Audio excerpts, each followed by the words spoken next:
Hi, my name is Michael Fischer, and welcome to this short video summary of our paper Plateau-Reduced Differentiable Path Tracing. In this work, we investigate plateaus in the objective function, a common reason for the non-convergence of differentiable path tracing.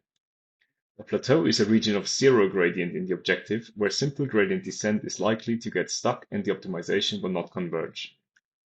To alleviate this, we here propose to convolve the rendering equation with a Gaussian kernel that smooths out these plateaus. In our new smooth space, the optimization is much more likely to converge. We derive an efficient importance sampler and show that our method leads to better convergence on non-smooth and non-convex problems, while still being able to capture complex light transport effects. Come see us at the poster session on Tuesday afternoon, or keep watching this video for more details about our method. Okay, so let's get back to the problem. As I said, we investigate plateaus in the objective function. Here we see a simple example where the optimizer's task is to move the sphere such that it matches the reference. As we compute our loss in image space, there will be no change in the objective function as long as the two spheres do not overlap. Only when they start overlapping will we see a decrease in loss. This is problematic as such a constant part in the objective function, or a plateau, will lead to zero gradients. Plateaus affect inverse path tracing in real-life scenarios as well. Here we would like to optimize the cup's rotation such that it matches the reference on the right. However, the optimization will get stuck in this middle position precisely for the reason we have seen before. When the handle is occluded by the cup, we measure no change in image space error and get stuck on this plateau.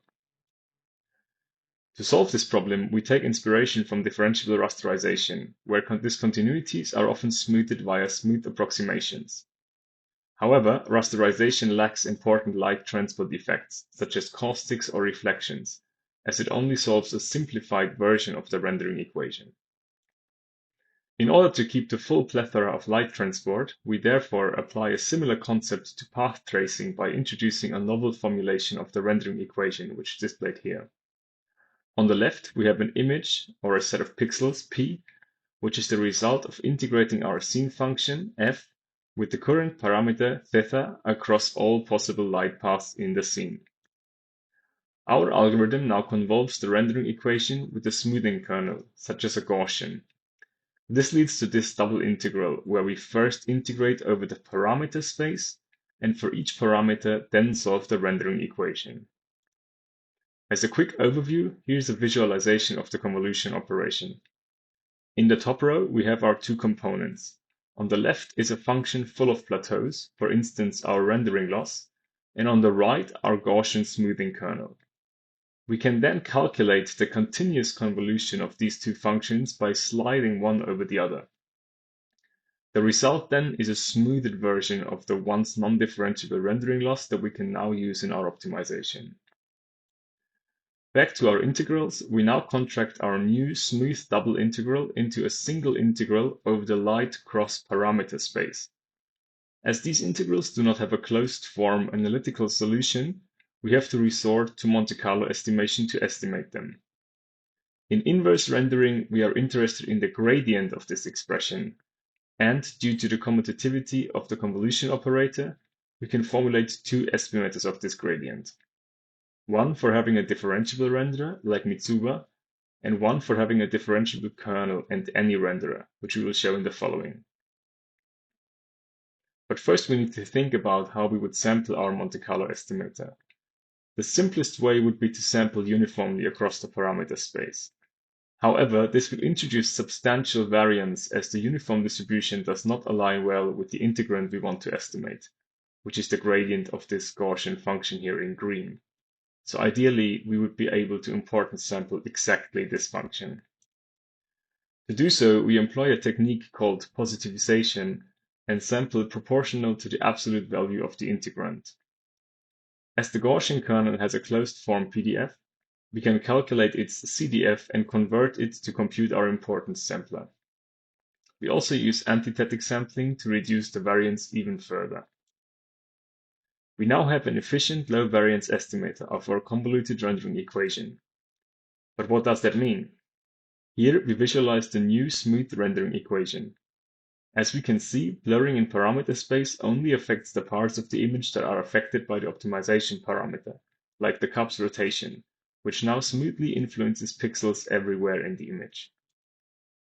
Finally, let's look at some results. In this example, we are given a scene where a red sphere is occluded by another blue sphere. The goal is to move the red sphere such that it is no longer occluded.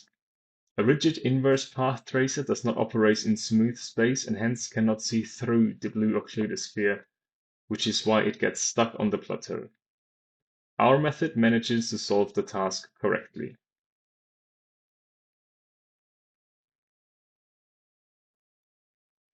In this example, a sphere outside of the camera view creates a shadow on the reference plane. Again, the rigid optimizer cannot see the influence of the reference sphere nearby and pushes the sphere away to reduce the error that the shadow creates. As soon as the shadow has left the image, the rigid optimizer is on a plateau and cannot recover. Our method is operating in smooth space and hence sees the influence of the faraway reference sphere and therefore optimizes the task correctly.